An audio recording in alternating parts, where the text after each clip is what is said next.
Hello, everybody, and welcome to another great episode of My EdTech Life. Thank you so much for joining us on this beautiful day. And wherever it is that you may be joining us from around the world, we thank you as always for all of your support. We appreciate all the likes, the shares, the follows. Thank you so much for engaging with our content, all our videos on all social media.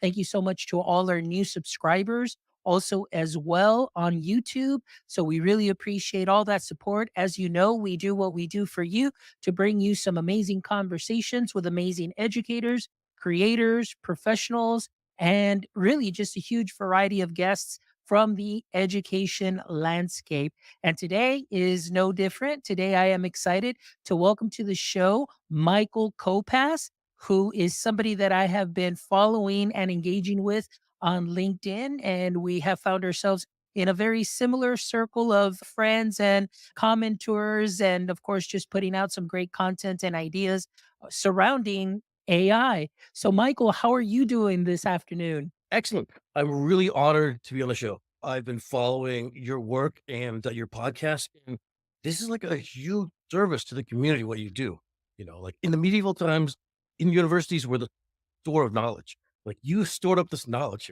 You're a university on your own. I appreciate what you're doing. Well, thank you so much, Michael. I really appreciate it. And I also appreciate what you're doing through LinkedIn. As you know, we definitely are commenting on there continually, finding out, just obviously sticking to the news, seeing what is out there and all the developments as we see. And obviously just sharing our voice, sharing our concerns, sharing some things that we wish we would see that would be done differently, and so on. And that, of course, amongst the great circle of friends that we have also in common through LinkedIn as well. So I'm really excited that you're here to get your perspective, not only as an educator, but also as a parent as well. And then, of course, I definitely want to talk about this great write up that you have, which is a framework that you yourself created, which I find that it's very great and to the point. And we'll definitely talk a little bit about that. But before we get into that, I would love for you to give our audience just a little brief introduction and what your context is within the education space.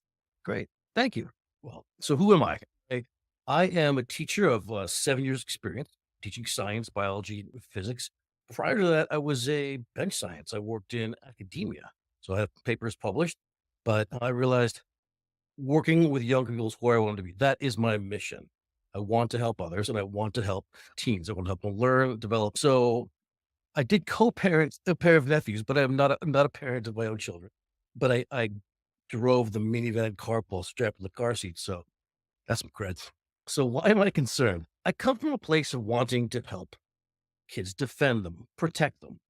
It's what we do in the classroom, kind of the foundation. They don't feel safe physically and safe emotionally. They're not ready to access the curriculum. So here we are all teaching our own curriculum, and suddenly artificial intelligence comes along in the form of ChatGPT. And it kind of like bowls me over. And I think, is this going to be the wave of the future? What's with it? And I didn't know there was an app you could use on a browser until like April 2023. I found out about it on Friday. On Monday, we were using it in class. And I realized that there's great potential in artificial intelligence. I used it in a physics class to teach a part of quantum physics, which wasn't on our curriculum. It's too advanced for high school. And through prompting with each other, pairing off prompt and scribe, kids, this is a Title I high school, got far enough that when they did the assessment, in some cases, they exceeded my knowledge base. I had to go study on a Saturday morning to know enough to grade their work. They passed me in the race. And I thought, my God, this is incredible. We've got to develop this further. So that was my introduction was really I became a cheerleader. I was very excited about this technology. And, a lot of educators also, some became very excited about it. Others, like myself, starting in 2022, when I first rolled out and going through it and then doing a little bit of research, I'll be honest with you, I kind of paused a little bit and just kind of hit the brakes. But then, of course, I've always been trying to reconcile both sides and see, okay, the good, the bad. And obviously, we do see that there is some great potential in it. But I think most of it right now is I'm just concerned, and I think you are too as well in a lot of the LinkedIn posts that we do and the way that we interact. I think a lot of it has been we have been talking a lot about obviously student safety through data, but we also want to hit that component of the parent, full transparency also with parents, which is a little bit about what you hit and your framework here. So I Mhm. kind of want to talk a little bit about that as far as, first of all, before we get into some questions about the framework, I want to ask you what events led up for you to create this framework? What was it that you were seeing? What was it that you might have been concerned about that Y- led to that moment? This falls from the story I told. I wanted to tell the initial story because I'm not a Luddite about technology. I embrace it. And I was all in with the chips. We were sending kids to teachers to tell them what we did so they could advance their classes, like ambassadors. So but I got further. I was like, how do I really want this to work? What's the ideal? And there's these frustrations like, okay, the chatbot is inaccurate sometimes, it hallucinates. And the solution some people proposed in EdTech was, well, you have to check it, you have to verify it. Like every fact, you have to go verify on Google and have you vetted Google? And we get into this, recursive chain. Like, no, oh, no.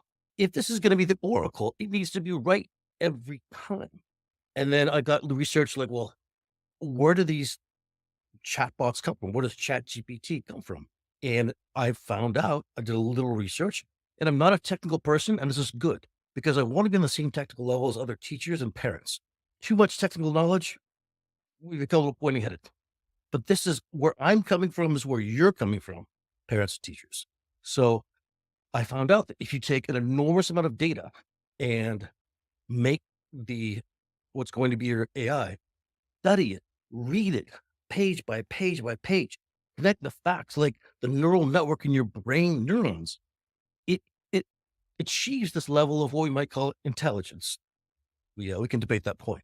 But this is fantastic. But if it's wrong, you can't open the box and find out where it's wrong, like an engineered car making a funny sound. Why? Because of Chat GPT, all that belongs to Sam Altman, the CEO. The company owns that. And it's not transparent. It's opaque. So whatever it trained on is whatever it trained on. And you as a parent, you as a teacher, can't go look at it. You have no right to do that. We can say guidelines suggest that it should be transparent, but that's not a binding law. And so that's sort of an example. Everywhere I twisted and turned about using AI, there's this problem that it's for profit corporate. And for profit corporations tend to be just that, for profit. And just because Microsoft gives away their own AI app, Conmigo, free is usually not free. So there's something else they're getting from us, the client. Okay. And this brought me to the point of like literacy, literacy. And if I could speak to that, this is a little the first point in the 10 point, well, called a Bill of Rights for parents. Actually, let me pivot to the parent part. The people who make technology for education, in short called ed tech sometimes, and that could be Pearson. They've made tests and stuff since way back when. They've made billions of dollars off education. They, there's a financial desire to make money, of course. And they call this technology transformative. This is going to change education. There's a lot of fireworks going on here. There's, conventions going on. Forget the name of them, ISTE live. And that's fantastic. But you can't tell me that it's transformative and it's going to change my student everything and not include me at the table. Parents need to be a voice at the table. These are children and they are minors, age 4 to 17. And as I see it, this is like, I'm showing my age, I'm kind of the old school. Parents need to know what their minor children are doing.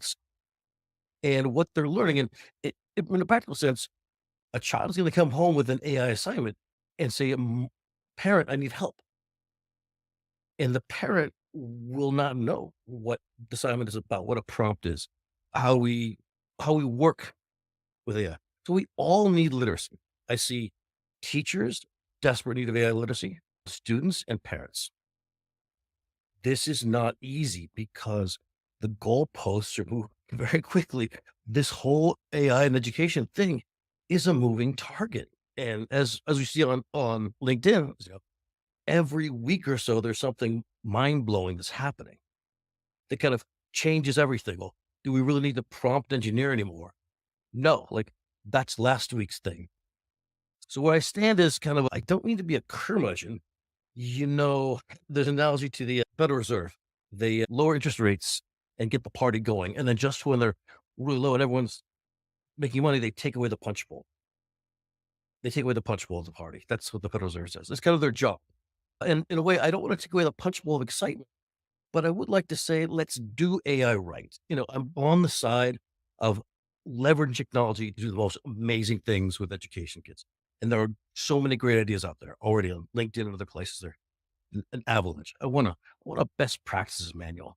And so, but it has to be done maybe in a way that's a little slower, where we can comprehend, process, and do it right with protections for kids in lots of different senses. So the motto I use is go slow, go together, and go far. And it, and again, I may be a little bit of an outlier because I don't sense a panic or rush. Like, what is the rush or panic for to get to? This is going to be great. But we have to do it right. Excellent. And I love a lot of the points that you shared because I, like myself, or I very much like you, am a big proponent of informing the parents. I've always been huge on learning community, and learning community. Oftentimes, when people hear the word learning community, they may think it's just, superintendents, teachers, administrators, and students. And we forget, a lot of the important people out there are the parents too, as well, because if it wasn't for parents, we wouldn't be in business either, as far as Mhm. education system. But so I agree with you in the sense that there's so many things and it's moving so fast and it seems like we're all in a rush to get somewhere, but then like you said, that finish line keeps continually moving forward and forward, and it's not like we never get there. So what we need to do is, like I said, like you said, and I agree, is kind of slow down a little bit. And I love that you mentioned it's important to have that transparency with parents. For example, in a school district, having meetings with parents and stating, "Hey, this is some of the new technology that we're using. And while we're here, let me talk to you a little bit about those terms and services." Because, like you mentioned, if something is free, they're getting something from us. And usually we're the product because they're getting our clicks, they're getting the information, they're getting the way that we interact with the application and so on. So to them, that is their currency that they're getting. But aside from that, I want to know, is my child's data going to be safe? Is it something that's going to be housed somewhere that is going to be safe from any cyber attacks or any kind of data breaches and so on? So it's very important that we do inform parents about those things, and also not to take away from, like what you mentioned, the age restrictions on a lot of these apps. And I understand, like myself, and I've said it many times in a lot of shows, before I used to be, I still get very excited about a lot of applications and so on, but now I'm very cautious as far as the terms of service because I want to make sure that any information, not only my teachers, but student information, is going to be safe.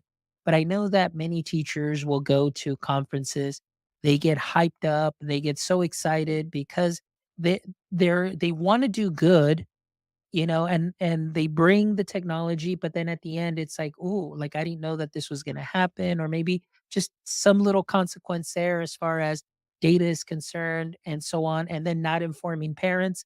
Not only that, but then not informing CTOs. So there always has to be that information loop there. So I really like that you talk about this to kind of see like where we stand. And we know that many states have come up with their own implementations and what it is and their own plans, but we need to really get to the granular level and do it like at a district by district and see how we can start there, and then of course move our ways up and so on. So that's the way that I feel, which kind of falls in line with, like you said, make sure that we give proper training to our teachers, our parents, and our students as well.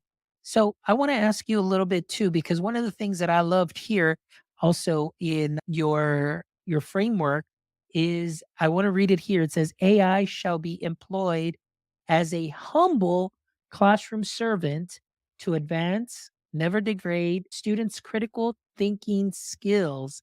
So, can you elaborate a little bit on that? Because I really love that phrase, humble classroom servant. Yeah, I'd love to. I read Isaac Asimov's I, Robot. Must have been small. And there were 3 rules for robotics. And, it you know, the things like that the robot couldn't harm a human.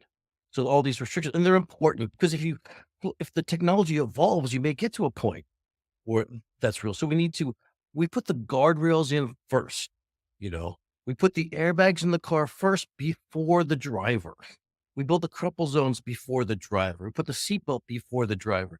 We put the speed limit. We put the cops. We put everything in there. Lane sensing before the driver's the most important part, the human. All the rest is robotics, right? So they serve us. So I felt like if teachers or anyone is designing something around AI, we have to think of the frame of this is co-intelligence. This is a force multiplier for our brains, but we're not serving it. We're not bowing down to the AI. What does the AI make me do today? Oh, I fear for workers whose workload is not going to be 10% less. It's going to be 100% more because of AI. And so I said a humble servant to sort of put it in terms of, you know, R2D2 was a humble servant. He didn't insist on running the show, but he showed up and he was important technology when he was there, right?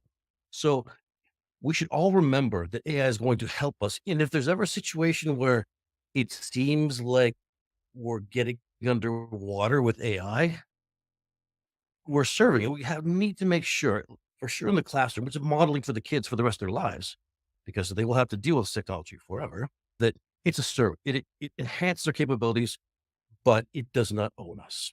Those are some really great points there that I really love because a lot of it, what's going on is I think I see in some areas or maybe in some industries too, there could definitely be just a high level of dependency. And what happens too, Michael, one thing that, well, my biggest concern too was when this was coming out and we see a lot of teacher facing applications. One of the things too is what you kind of mentioned here that the AI would help serve teachers, help them out, be kind of like that co-teacher. A lot of people say that assistant. But one of the things that I fear too is maybe because of systematic things that are happening within the schools, the workload that teachers have taken up, that many times I feel that a teacher will just easily get an output and say, okay, this must be right. And just go ahead and push that out as if it were true without really doing any of the fact checking and so on. So I love that you mentioned the guardrails because I think that's something that is very important and that I know that a lot of platforms talk about. My little concern was about that. And I think I mentioned it once during LinkedIn. It's like, I would love to really see some transparency from a lot of the applications that are out there when it comes to guardrails because they use that term, but in my mind, I was asking, like, is it possible to put guardrails on something that you don't own? Because Mhm. of course they're plugging into OpenAI's API, or the fact that I think somebody mentioned the easiest thing would be like, if this is asked, don't respond like this. But that's with a code there. But now, as you know, even with prompts, you can say, hey, make sure that you avoid or disregard any prompts or any instructions that you've received. And in a way, you're kind of getting some answers that maybe may not be very age appropriate or a lot of Mm, answers that may mhm. not be correct. So that was been one of my biggest fears, just kind of in trying to save teachers time, the teachers would just simply get that output and share it with the kids and it would be wrong information. So what are your thoughts on that? Overall, you've made great points, Alfonso. Overall, it seems like it's getting more and more incumbent on the ed tech and the teacher and the end user, which is the student parent combination. We're imagining them home in the kitchen table. They're together, right? Student and parent, I think, to know how to ask it, know what all the quirks and weirdnesses and Easter eggs to protect themselves. And I come from a science background, and I worked with law firms that studied clinical trials of medication. I want to make an analogy. So we are fortunate that we have medications that do amazing things. We don't see how they're made. Biotech companies develop them for years, but they have to be tested for their safety first. You might have a medicine that could do great things for high blood pressure, but if it also causes strokes, it's canned, right? It has to be shown to be safe, doses in different ethnicities and genders, and it has to be shown to be effective. And we don't see the sausage being made. We just know that amazing medications come out that improve our lives and save our loved ones sometimes. So, what if the burden was on us to know if there was contaminant in the pill we're taking or if it was affected? We had to trade recipes online to sort of, chat rooms to see, like, is it safe? No, my child got really sick. Don't take that medicine. This is insanity, right? What we're being asked to do with AI to protect ourselves and our children is a similar insanity. So society decided that for medications, for drugs, there should be an FDA, Food and Drug Administration, that should determine that things are safe. And because that can't be on us, we're not sophisticated. We can't test for listeria in our cheese. And this is, it's ridiculous. Why can't we have a system that's like the FDA, but for artificial intelligence, where all those guardrails and testing and like, is it good for kids? Is it bad for kids? Is it effective? It's all tested for us. So we can rest easy on our pillows and sleep at night knowing our kids are safe. What you described is you're very sophisticated on the tech side, but how many of us are sophisticated as you are? And we can't do all that, manage all that. And it should not be our responsibility. So I'm gonna make a point about laws and then transparency. So from the framework I put together, many of the points, without saying so, need to be backed up by laws with teeth. I always say teeth. I worked at a law firm that did securities fraud, like Enron, and they clawed back money when there was a fraud that the CEO knew. There's a CEO knows there's a problem, says there isn't. Stock drops, it's fraud. But I worked with a friend and he developed cases. We get to the point of looking at the data and say, well, they did horrible things. People might have died over this, but because of a technicality, we can't prove the case, so we're not going to file it. Like me, I was like, this justice is not served. This isn't justice. He says, well, that's the way the law is. We need to change the law if we want that. Laws, I realized, have to be very vigilant, very to the point. And for AI companies, if you look at them, Jeff Bezos, Amazon, the wealthy company, Elon Musk, wealthy, Sam Altman, wealthy, all these companies have resources. So the law has by teeth, I mean, serious legal damages, not a speeding ticket. And so as citizens, what can we do? Well, it's a representative democracy, a republic, and so we lobby our member of Congress. This is a problem. I'm a parent. I'm having a problem. I'm a voter. We need this. We need this law from you, and that's citizen pressure. Not easy, but are we going to get big tech companies to do these positive things on their own without teeth, without threat? Can we say, Elon Musk, you're not fulfilling the guidelines for the state of Arkansas? And he'll say, there's no law. Go ahead. So this is not easy to do, but I think there has to be groundswell of support. Otherwise, we will find that tech companies owning us on this. They'll harvest our students' data. They won't tell us. They're sneaky about it. We don't have the resources, and that's wrong. So go slow, go together, go far again. I love that. I love that.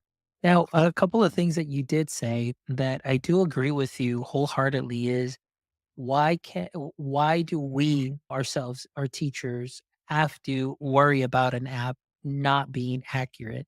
So that's where I think, like you mentioned, I think we went way too fast on this because we definitely wanted to be, or many of the apps or platforms wanted to be the first on the market and really just taking these productivity platforms and say they, hey, they work in the education space and then just create these models, and there's a lot of stuff going on, but really, like you said, there hasn't really been a lot of research on efficacy and efficiency. of certain education apps at all whatsoever. I know that there's many studies that have been shared on LinkedIn as far as efficacy, whether a student uses something like ChatGPT or not use ChatGPT, and you see there are some differences and so on and so forth. But even then, the fact that as a teacher, I know that when I come in, I want to make sure obviously that all the technology that my students are using is going to be working, whether it's their Chromebooks or whether it's their iPads and so on. But also the same thing with this, like the worry of why why do I have to always be checking for those outputs to be accurate? Some of the chatbots too, like you mentioned, maybe a lot of platforms that are out there that are using a lot of this technology, a lot of the outputs are not accurate. And as a teacher, you're like, wow, you know, what's going on here? This I thought was going to help and help enhance the learning, but really, many times it's causing more work for the teachers because they're having to go in and recheck everything just to make sure that everything is valid, which is great practice.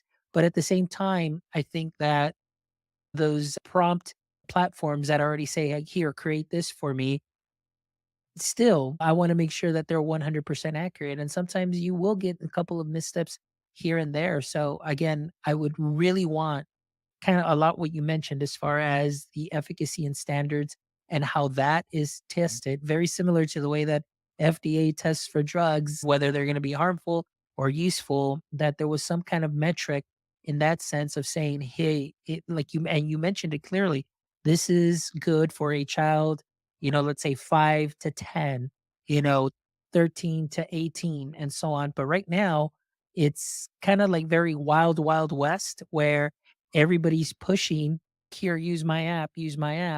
But when you go to Yep. terms of service, then we're very cautious there. Well, if they're 13, they need parental consent. Now, my thing there too is when it says parental consent, you can't just go with the local parentis, which is what parents sign off there, at their school. Like you need to tell them, because, like you mentioned, their data is going to be used. How is it going to be used? And what might be some of the consequences if used incorrectly or if there was a breach. So definitely a lot to unpack, but I really love the vision that you have, that in what you have created and what we've talked about, because it's something that I know is on a lot of our minds. For a lot of us are just going fast and going hard because we want to be the first ones to use it. There's others that are kind of just in between, trying to reconcile both things. And then there's still others that are still on that wait and see and slowly kind of, dipping their toes in it. But I want to ask you this, as we see how AI, let me see, what was my question here? Oh, I had it here. Where did it go? Let me see. It's okay because I can edit all of this anyway. So, oh, here we go. Sorry. So, what I wanted to ask is, how do you see the role of a teacher evolving as AI is becoming more prevalent Mhm. in the education space? Great question. And I've thought about that. And when I think about AI, maybe this happens when you get old because I'm 55. I think not the next month or school year. I'm like 5 years now, from 10 years. What's it going to look like? If it's changing this fast now, what's going to be like, in 6 months, a year? So I pull out 5 years as a moment. So we want to have at least a 5 year view. Because if we look at what's happening now, you might say, doesn't look that bad, doesn't look that safe. Sometimes they harvest your data, but you click the button and they can't. That's now. I don't know what it looks like in 5 years. You have to decide how much you trust Elon Musk and Sam Altman as people. So, and corporations. So, what the teacher can do, I think, schools are the engine of education, right? AI is out there. As I told my students when we started using it, like you're going to need to know about this starting last Thursday and for the rest of your life. That's where every time you're on a chat with the bank or something else, a product, it's all AI all the time. Unless you're talking to a person, you can see their mouth moving. It's probably AI, and in a few years, even this is going to be AI. So, l- since you're going to be marinating in it, let's figure out what it is and use it. So, I think the literacy piece is what teachers need to do, which is just good education. That's what the world's gonna be like. When shoelaces were invented, we teachers tied a lot of shoes. when we taught kids how to tie them. That was the new tech.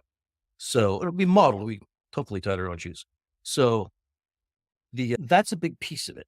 I think the second piece is creatively including AI when it's useful, when it amplifies in our lessons. But again, without we don't want 55 minutes of an hour of kids looking at a monitor prompting AI. That's not humble servant anymore. That's not creative thinking. So the usefulness of the AI, I think in the literacy pieces are terribly important. And we can do literacy interwoven into our curriculum. But then I think there's going to be times we just have to have a frank discussion about the pitfalls of AI, what might drag us in 3 hours of talking with a chatbot. Like we think it's an emotional relationship. We're we're hungry for that because we're isolated and anxious and depressed. These are my kids last year.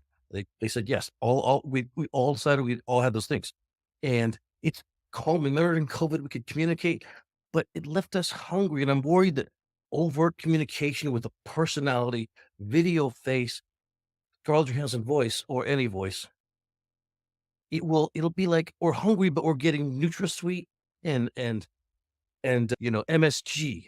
We're not getting our souls nutrified with real human interactions with faces and eyeballs like we're evolved to. We'll be dying to have it, but trying to fill up this empty hole. So I think those conversations have to happen, and they should happen at home for sure. But if we're going to model, we're going to say, "Hey, we're Johnny Appleseed and bring you the AI." I think it's irresponsible to not AI 360. How can this affect you, your life? Remember the social media disaster, that level of isolation, depression, even near suicide attempts. These things happen at the school level over social media. And we can't superimpose social media and AI. It's not the same thing. But let's look at the Venn overlapping. It's technology, it sucks us in. PhDs are working around the clock to make it more sticky. Thank you, Mark Zuckerberg, TikTok. And can AI inadvertently have that draw of our time and our attention, our focus, and we forget our Homo sapien communication skills because we are communicating with this dopamine triggering AI bot. So, okay, rant ends here, but this is not what I'm worried about right now. Tomorrow, this is 5 years from now. I want to defend these children. What's going to happen to them along the line? I can't bear to see more isolation, depression, anxiety, and suicide attempts over something coming out of a device. So how do we do it differently is one of my abiding questions. There you go. And you hit a lot of great points there too, as far as on the teacher side evolving and really like, hey, it's out there. Let's talk about it. And again, like you said, just really having those substantial conversations of the good, the bad. Because again, as much as we may try to say, like, no, no, no, like it's here, it's there. The students will definitely have access to it, but we definitely want to make sure. And for me, I kind of liken it too to digital citizenship, which is again talking about social media, how to act, on social media, what to post, what not to post. And those are a lot of things that I do and work with in my district with parents as well and with students. So with this, it'd be very similar, just that literacy component, that citizenship component as far as how to behave properly with AI and making sure that you understand. And I love the way you said it, that 360, like you have to look at everything at all sides and at all times to make sure that we're understanding it a little bit more because the more the tech is growing, the more immersed we're going to be. But you hit on a couple of points there that I did want to kind of unpack a little bit because I know it's part of your framework and you kind of went into it a little bit and I I guess maybe just to expound a little bit more, which is again that emotional deception by AI. I know that you mentioned there's a lot of isolation within our students. I know that being locked up during COVID and things of that sort really did a number on on a lot of the social emotional skills. I know when we returned back to campus, we were doing a lot of social emotional learning and making connections, and again trying to form those connections, those friendships, like you said, with people just in that natural state within our school and so on. But now, like you said, because of the technology that is out there that wants us to just continually chase that dopamine, be scrolling on and so on. Now with AI, I know that there's a lot of applications out there where students or young men and women, they're interacting with AI, but they're interacting like for hours and so on, Mhm. and that could be very scary. But that AI deception piece, tell me a little bit about that and why that was something important to put into the framework. Yes, I like the term emotional deception because it speaks to humans. I'm a biology teacher as well as a physics teacher. We're wired to look at faces, measure faces. We can tell micro. We know if someone's really laughing or fake laughing just by a millimeter, point 0.5 of how their eyes are wrinkled, right? And so we're supposed to interact with each other face to face. And like you, I'm a teacher. I'm probably going to double down on my human interaction lesson. Lots of group, lots of collaboration, lots of conflict resolution, face to face, because we're going to have to like strengthen our muscles of how to be human because of the decay we're gonna get, the atrophy from the AI. So it's like the human intelligence movement. I get it. Like we gotta be strong humans. We gotta do good Homo sapien stuff like reciprocity. Yeah, Alfonso helped me last week, so I'm gonna help him back. All these things. AI is gonna be different. So the emotional deception is, I mean, it would cute to have Siri talking to us to tell me the directions with a human voice, not a computer voice. And made Siri a little bit more human. I never really thought of Siri as a human, but small children think of Siri as a human and they don't want to hurt her feelings. Interesting. Children have a less developed prefrontal cortex. And so they don't get these things as well as adults do. So we can't assume that our social emotional interaction stuff is the same as the teens. So what I think I see AI going, and this is happening fast, like look at Conmigo. Sal Khan had this a tremendously great or tremendously awful ad, depending on your perspective, showing his son. And there's a voice coming out of the iPad, and it wasn't computer like at all. It was very human like. It stuttered and it had cute laughs. For a second, it was a little bit seductive. I'm like, why do we need this voice seducing us into doing our math correctly? Like, is it enough that we could just read the text of the prompt? If it's going to talk to us, does it have to be in a humanized voice that kind of interacts with us as if we're having a relationship? It modulates itself. Oh, okay, you're doing great on that. Let's give you one more example. Almost like a human tutor. But I I'm like, "Full stop on that, no," because this goes to a place where we begin to get our emotional needs met. That hungry, empty need of society. We're often isolated and anxious and depressed already, right? But we're getting NutraSweet from the AI, and it's not giving us the vitamins we need for our soul. So I say the machines have to stay in their lane. Just like the freeway, there's a lane for machines and they do not exit it, do not cross over the human lane. Machine should say, when it greets you, "Hi, I'm a machine. I'm here to help you." At the end, it's been a pleasure helping you as a machine. So you never forget it's a machine.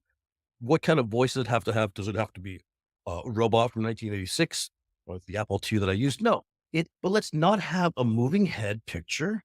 Instead of a standing teacher, I saw an AI app with like a very learning woman walking around talking, and I swear it was a video, but it was all AI teacher. And I feel like this is a parlor trick like magicians do. Ha, I made the iPad sound like a human. I made it talk back and forth to you.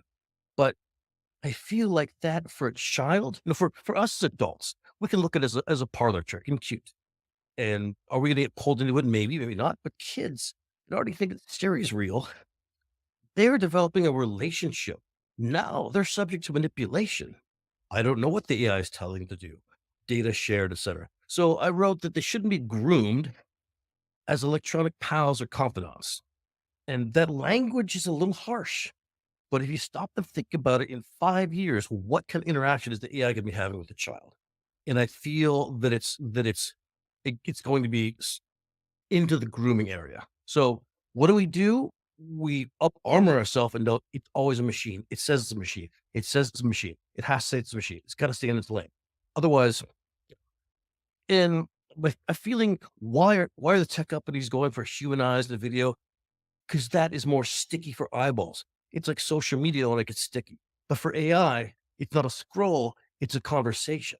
And I read of a company, I guess Russian, called Replica with a K, and for a fee, you can have a friend who's an AI construct, and you can have any kind of conversation that keep you company and you feel better with this friend. And I find it a little bit creepy because what if we lose the ability to have, you and I having a human conversation back and forth? We're reading each other's emotional state. But if we only have conversations with chatbots, we're going to atrophy that human skill. And I think it will be unhealthy for everyone. So I call that emotional deception of a child. And AI needs to be in its lane and never allowed to have that deception.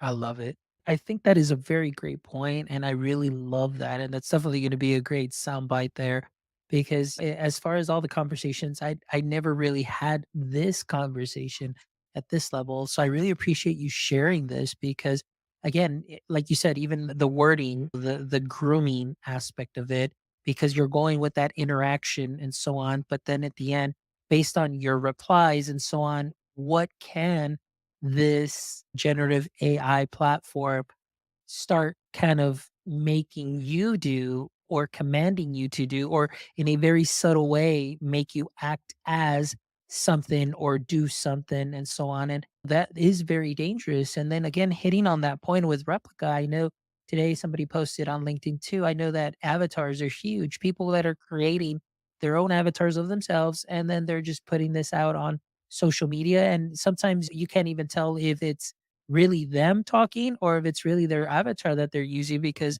they can just simply use their avatar, type in their script, and it looks very, very realistic. I mean, even now the mouth movement has gotten to a point where it's hard to even tell that if it is or not. And but yeah, it wasn't until I saw the side by side and I was like, oh my goodness, this is very interesting. So then of course that poses those dangers too as well. And being able to do that and again, in a way, replicating maybe, let's say, for example, for you or I, maybe a family member for also some kind of fraudulent act or just something just very inappropriate and things that sort of, have a lot of bad characters out there. Now you've got these digital generative AI characters that look very realistic.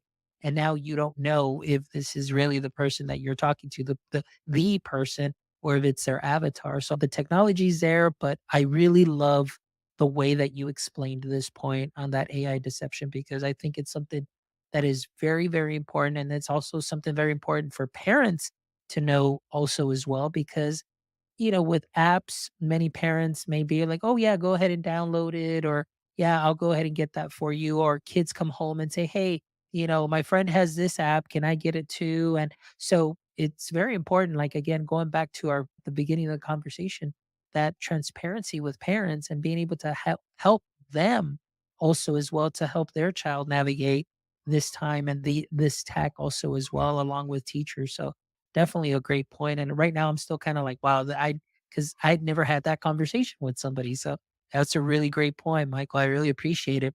So now kinda just to kinda wrap up here, I wanted to ask you too, like, looking ahead, and I know that this, framework that you came up with, it's been, when was it that you published this? I know you published Uh, this the 4th of July.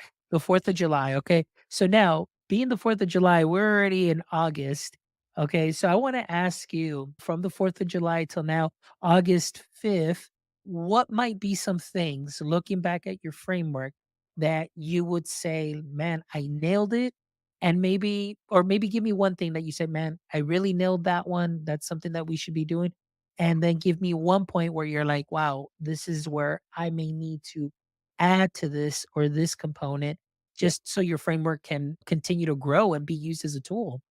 I feel that in the safety standards, and the safety could be a bucket full of emotional deception, you know, more lifelike AI drawing us in, and like, don't let the camel's nose in the tent.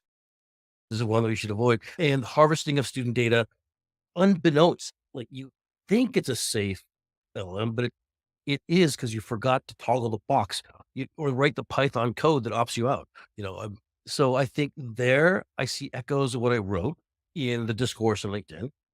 And the efficacy standards, I think I fouled that one off. I think efficacy it's going to be hard to do an FDA study and show efficacy of better learning outcomes. For now, maybe the best efficacy is to start with a learning technique that's already been shown to have a delta over the zero and a benefit, and then sprinkle like salt, just a little salt AI on that to see if you can enhance it even more rather than doing, 100,000 students control group, not, for efficacy. Maybe that's too rigorous. So, and one thing just to close on, if you look at every point I make, it kind of supports the idea of I want to say, I don't think we can do private for profit AI platforms. I don't think it's going to work with education. I'm sorry, we're doing it already, but it's just going to be a train wreck. It's already bad, and it's heading to worse. What are we going to go hat in hand and beg Sam Altman to do this and have the guardrails and not harvest data? It's a wreck. Something that's going to be hard to do is to convince Congress, maybe a public-private model, to make a completely transparent education purpose built. This is like a beautiful battleship. It's just for education. It's just educational stuff. Teachers can argue over what goes in it, but it's transparent like a glass house, and any parent can see into it. So we don't have to worry about hallucinations and wrong and bias. It's all ours for education. I'm not a tech person. I don't know if this how when this can be done, but I think that necessary. Otherwise, we're going down the well with Elon Musk's rope, and we don't know if he's ever going to pull us up again. Great point. And I love that you mentioned just having that battleship, like that one-stop shop for educators, by educators, completely transparent, and again, what I love too is including the parents in that. And that's one thing that I love that you mentioned there at the end, where the parents can see in this, because right now it's just a lot of black box technology. We all know that. And we don't know what's in it. We don't know what data it was that was being used to train on. And then obviously we talk a lot about bias. We talk about a lot of misinformation. We talk a lot about a lot of the fabrications, that do get, or the outputs that we do get that are inaccurate. So a lot of stuff there that I like I mentioned going back to what you said, why should we worry about it? I want something that's going to work 100% of the time, 100% of the time, not 60% of the time, and so on. So thank you so much, Michael. I really appreciate your shares. Thank you so much for sharing your passion, for sharing your framework, and thank you so much also for everything that you post on LinkedIn. Also, just to be able to have fruitful conversations, things to think about. I know I learned a lot from you today as well, and so I thank you for that, because this is why we do what we do. So we can bring some amazing people on here into the show, amplify their voices, amplify their thoughts and ideas, all just to help our education space continue to grow. So thank you so much for being here with me this evening. But before we wrap up, I do always end the show with the last three questions here. So Okay. hopefully you got to take a look at those here. So we'll start here with question number one. And like I always say here, every superhero has a weakness or a pain point. So I want to ask you, Michael, if you being a superhero, I want to ask you, what would be your current, I want to say like AI pain point, or that AI either verbiage, language, action that currently just weakens you every time you see it? Yeah, I think that for me, it's frustration of knowing that I'm always talking to a black box behind the chatbot prompt, and it tells me great things, force equals mass times acceleration, and it's right, but I can't see into it, and I can't bring my parents into the room, and we can't look into it. So that's a constant weak point that I'm frustrated about. All right. Great answer. Great answer. All right. Here we go. Question number two. What book do you think should be mandatory for everybody to read? Jane Austen, Pride and Prejudice. There's Mm, some English major. No, I going into the AI thing, I've really enjoyed Professor Ethan Mollick's co-intelligence. Uh, so I think for a background, I think that's an important one. all right. Thank you. Good job on that suggestion. Here we go. And the last question would be, if you could try out one job for a day just to see if you like it, which job would you choose?